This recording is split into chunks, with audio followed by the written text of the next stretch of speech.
नमस्कार दोस्तों, मैं पंडित ठकुरेश पचौरी आप सभी दर्शकों का, अपने सभी चाहने वालों का और अपने ऐसे नवीन प्रबुद्ध दर्शकों का जो अभी-अभी इस वीडियो के माध्यम से मुझसे जुड़ेंगे, उन सभी का मैं हार्दिक अभिनंदन करता हूं अपने इस चैनल एस्ट्रोलॉजर ठकुरेश पचौरी पर।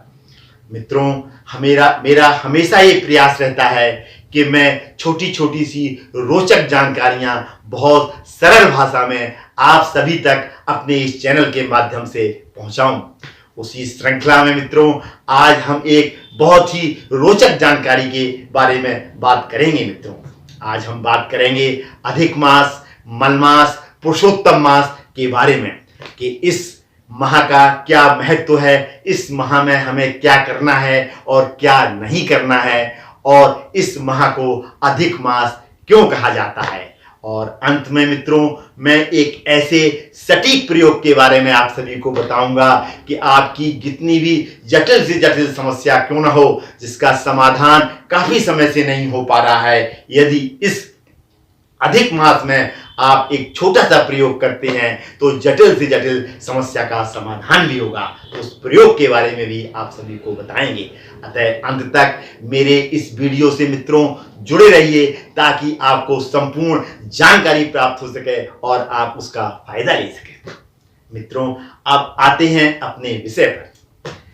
मित्रों, जो अधिक मास है उसको अधिक मास क्यों कहा जाता है? क्योंकि मित्रों, हमारे हिंदू कैलेंडर में, जो हिंदू कैलेंडर है हमारा, वो सूर्य वर्ष और चंद्र वर्ष पर आधारित है। एक सूर्य वर्ष जो होता है मित्रों, वो 365 दिन और 6 घंटे का करीब होता है, और जो चंद्र वर्ष होता है मित्रों, वो 354 दिन का होता है।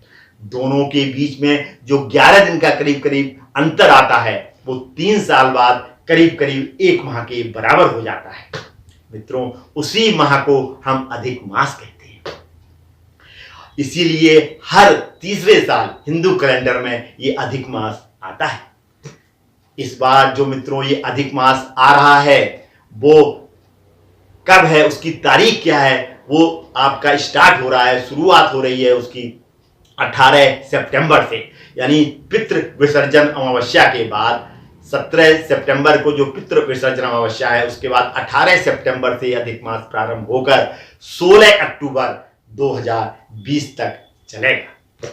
इसीलिए मित्रों, इस साल पितृ अमावस्या के बाद शारदीय नवरात्रि प्रारंभ नहीं हो रही हैं। इसलिए मित्रों, शारदीय नवरात्रि का जो प्रारंभ हो रहा है वो 17 अक्टूबर 2020 से।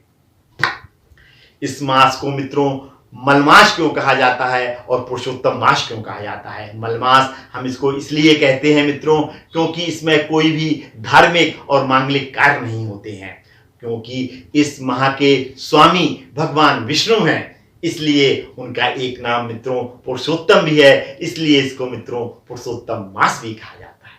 मित्रों, इस माह का इसलिए बहुत ज्यादा महत्व हो जाता है क्योंकि इस माह के स्वामी भगवान विष्णु हैं। अब हम चर्चा करते हैं कि इस माह में हमें क्या करना चाहिए और क्या नहीं करना चाहिए। मित्रों, जैसा कि मैंने पहले बताया, इस माह में कोई भी धार्मिक और मांगलिक कार्य नहीं किए जाते हैं, इसीलिए इसको मलमास कहा जाता है। अतः हमें इस माह में कोई भी धार्मिक और मांगलिक कार्य नहीं करने हैं। ये संपूर्ण रूप से धार्मिक और मांगलिक कार्य इसमें वर्जित है। अब हमको इस माह में करना क्या है? इस माह में हमको भगवान विष्णु की आराधना और ज्यादा से ज्यादा दान दक्षिणा अपनी सामर्थ्य के हिसाब से करनी है, क्योंकि मित्रों ऐसा माना गया है कि इस माह में किया गया जो दान है उसका पुण्य हमको अन्य माह में किए गए दानों से 10 गुना ज्यादा प्राप्त होता है। इसी तरीके से इस माह में अगर भगवान विष्णु की आराधना या पूजा पाठ की जाए तो उसका भी प्रतिफल हमको अन्य माह से 10 गुना ज्यादा प्राप्त होता है। अतः मित्रों, इस माह में हमको ज्यादा से ज्यादा दान दक्षिणा और ज्यादा से ज्यादा भगवान विष्णु की आराधना करनी चाहिए।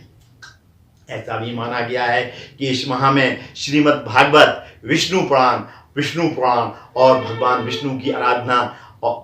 विष्णु की आराधना उसका श्रवण और मनन करना चाहिए, वो भी अति उत्तम इस माह में मित्रों माना गया है।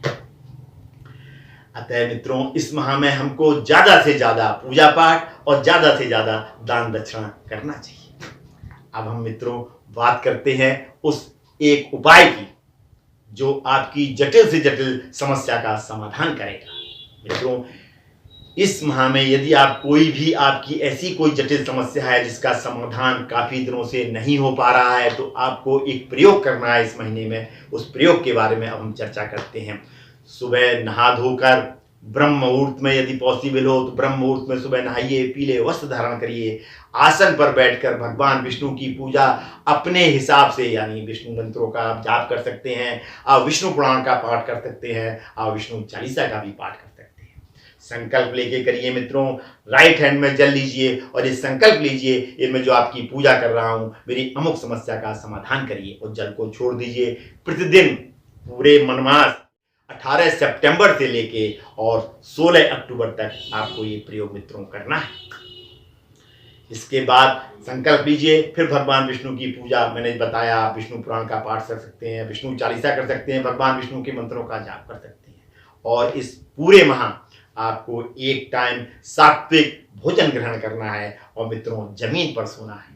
यदि आप पूरे एक माह इस तरह से ये प्रयोग करते हैं तो कितनी भी जटिल से जटिल समस्या आपकी क्यों ना हो, जो काफी दिनों से जिस समस्या का आप समाधान नहीं ढूंढ पा रहे हैं, यदि आप ये प्रयोग करते हैं पूरे माह, तो उस समस्या का समाधान निश्चित होगा मित्रों। ये मेरा आपसे वायदा है और ये मेरा अनुभव भी है। कैसा लगा मेरा ये एपिसोड मित्रों? ये जानकारी कैसी लगी? यदि अच्छी लगी तो इसको सोशल मीडिया पर ज़्यादा से ज़्यादा शेयर करें, ताकि आपके मित्रवर्ग और आपके रिश्तेदार भी इस जानकारी का ज्ञान प्राप्त कर इसका फल प्राप्त कर सकें। मित्रों, यदि आप मुझसे पर्सनली मिलना चाहते हैं, अपनी जन्म कुंडली का विश्लेषण कराना चाहते हैं मित्रों, या कोई भी जानकारी प्राप्त करना चाहते हैं, तो इसकी पूरी जानकारी मित्रों मेरे डिस्क्रिप्शन बॉक्स में दी गई है। आज मैं अपनी वाणी को, इस जानकारी को यहीं समाप्त करता हूं। पुनः उपस्थित होऊंगा आपके समक्ष किसी नई जानकारी, किसी नई समस्या और उसके समाधान के साथ में। तब तक मित्रों, मेरा